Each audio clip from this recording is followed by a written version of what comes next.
Right, boys. Today is the 23rd of February, and we talked about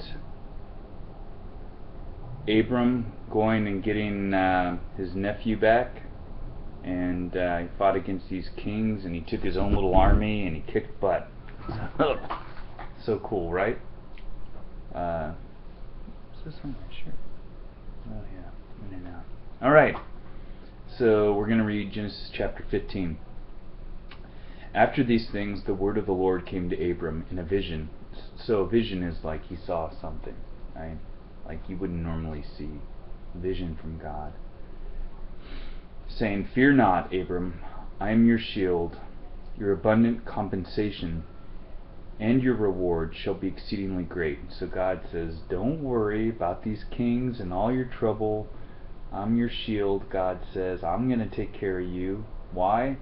Because Abram obeys God. Huh? Paid his tithe, he prays to God.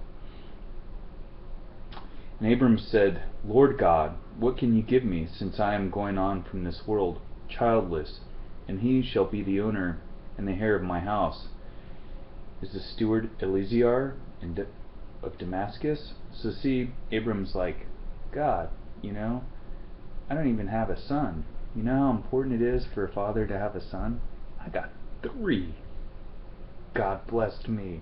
He sure did. He gave me 3 boys. And Abram continued, "Look, you have given me no child, and a servant born in my house is my heir. And behold, the word of the Lord came to him, saying, This man shall not be your heir, but he shall come to you from your own body shall be your heir." So heir, carry his son, his lineage.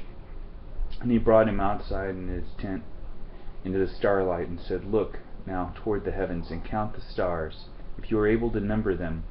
Then he said to him, "So shall your descendants be." Oh, counting all the stars. He's like, there's going to be more than that. More than the stars you see here in LA, because sometimes you don't see any. Not like the stars maybe you guys see up there in Washington. And he, Abram, believed in, trusted in, relied on, remained steadfast to the Lord, and he counted it to him as righteousness, right standing with God. So God's like, man, Abram believes me, and he's going to obey me. This is a righteous guy. This is a righteous dude. And he said to him, "I am the same Lord who brought you out of Ur of Chaldees to give you this land as an inheritance." You know your daddy's been to Ur of Chaldees? I saw where Abraham was born. I was there. Yeah, I sure was. I was helping fight a war, and I got to see that, and that was really neat.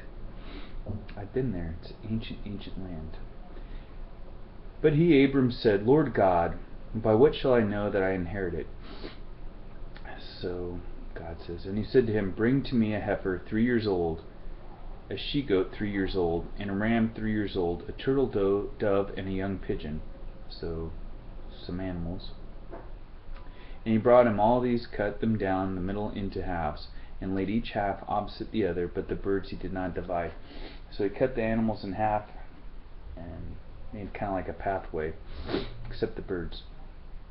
And when the birds of prey swooped down upon the carcasses, Abram drove them away. So the birds are coming down, Abram's like, no, no, no. When the sun was setting, a deep sleep overcame Abram, and a horror, a terror, a shuddering fear of great darkness assailed and oppressed him. So he was sleeping, he was scared. Abram was. And God said to Abram, "Know positively that your descendants will be strangers dwelling as temporary residents in a land that is not theirs, Egypt. And they will be slaves there and afflicted and oppressed for 400 years.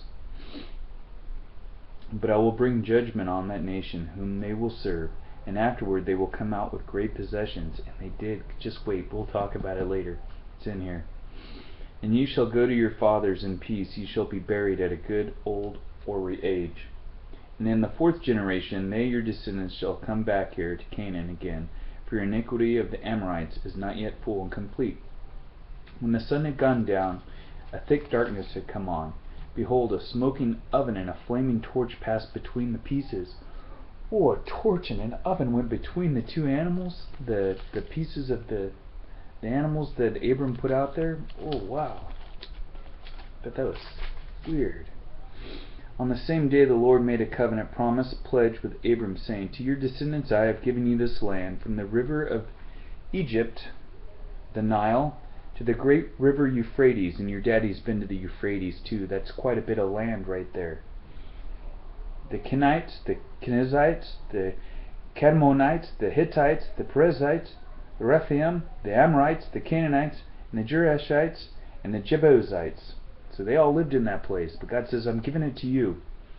And so you got to remember, this is a covenant. God says, Abram, because you do what you're told by me and you believe in me, I'm going to make a deal. You continue to do what I tell you to do, and you believe in me, and I'm going to give you all this land, and I'm going to give you descendants like the stars of the heavens. Wow, that's a good deal. Now Abram's just got to keep his end. I love you guys. Shalom.